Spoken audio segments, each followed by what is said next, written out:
अस्सलामुअलैकुम रहमतुल्लाहि व बरकातहू।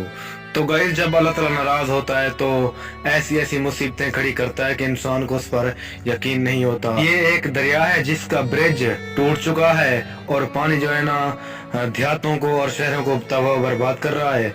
तो ये कुछ सीन है फ्लड के।